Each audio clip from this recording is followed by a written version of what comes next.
Getting from point A to point B has changed dramatically over the centuries.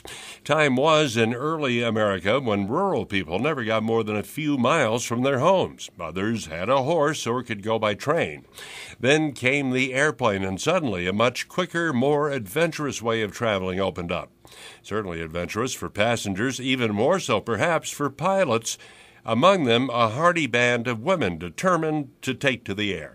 As KSFR's Ellen Dupuis reports, a modern-day version of that story can be told right here in Santa Fe. The new Amelia Earhart movie starring Hilary Swank is set to appear in theaters this fall. It was in 1920 Earhart and her father visited an airfield where an air racer gave her a ride that would forever change Earhart's life. By the time I had got 200 or 300 feet off the ground, she said, I knew I had to fly. Earhart is the first woman to receive the Distinguished Flying Cross, the first woman to fly solo across the Atlantic Ocean, and Amelia was one of the founders and first president of the 99s, an organization for female pilots. Susan Larson, who lives in Tesuque, New Mexico, and has the time-honored position of being the 47th president of this 80-year-old organization. Susan is thrilled that this movie will promote more interest in the 99s. Sitting in her plane Mickey at the Santa Fe airport, she delights in telling of how she was introduced to her first passion, flying. This was over 30 years ago. I was in a manufacturing business, and I needed to go to this conference, and I lived in the Silicon Valley area, and I needed to go to a place called Sun River, Oregon. Susan then went on to say that she then had to drive to the San Francisco airport, take 2 different flights, and then a shuttle to get to her destination, which took all day long. I checked into the hotel, Cessna 259er, turn left at Gulf. only to find that a little airplane landed right in front of me, and I had to go ask someone the question, like, how did they get here and why couldn't I do that? It was very clearly explained to me there are no commercial air transportation services here. You'd have to fly yourself. It was at that time I turned to the organizer of the event and said, did I hear we're coming back here next year? When he said yes, my response was, I'm going to fly myself. And I had my private by that time the following year. The 99s had its beginnings November 2nd, 1929 at Curtis Field, Valley Stream, New York, for the mutual support and advancement of women pilots.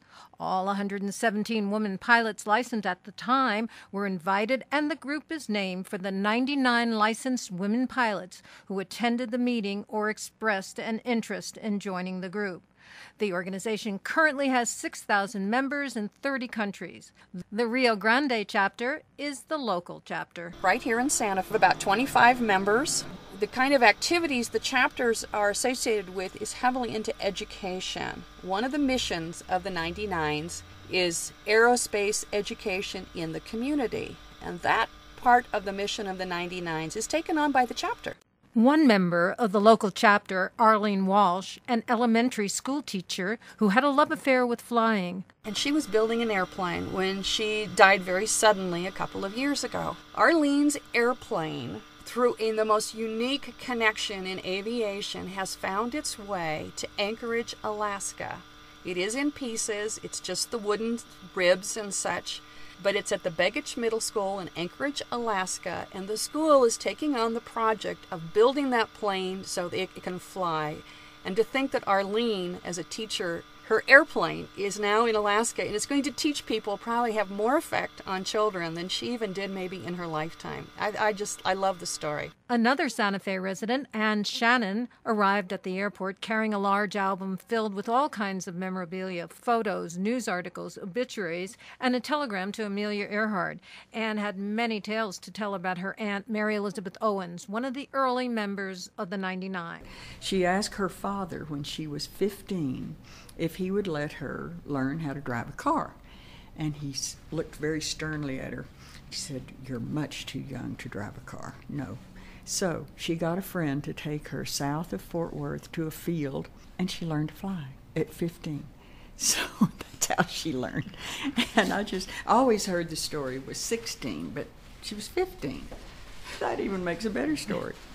Mary Elizabeth Owens flew in the first women's endurance race at the Chicago World's Fair in 1934. Miss Owens was nursing a lacerated hand, suffered when her knife slipped as she cut the rope from which their breakfast dangled from a refueling plane. As a result of the mishap, the rope was equipped with a hook, and subsequent meals were lowered without further injury. The women flyers who took off at 8:13 o'clock last evening signaled their ground crew that all was well. They successfully weathered 3 downpours of rain. Of course, it was open cockpit. During the first night in the air, one storm forced them to within 300 feet of the ground. The women must stay aloft more than 9 days, 23 hours and 45 minutes, to break the record set by Helen Ritchie. Amelia Earhart, the first president of the 99, speaks to women across time. Aviation, this young modern giant, exemplifies the possible relationship of women and the creations of science.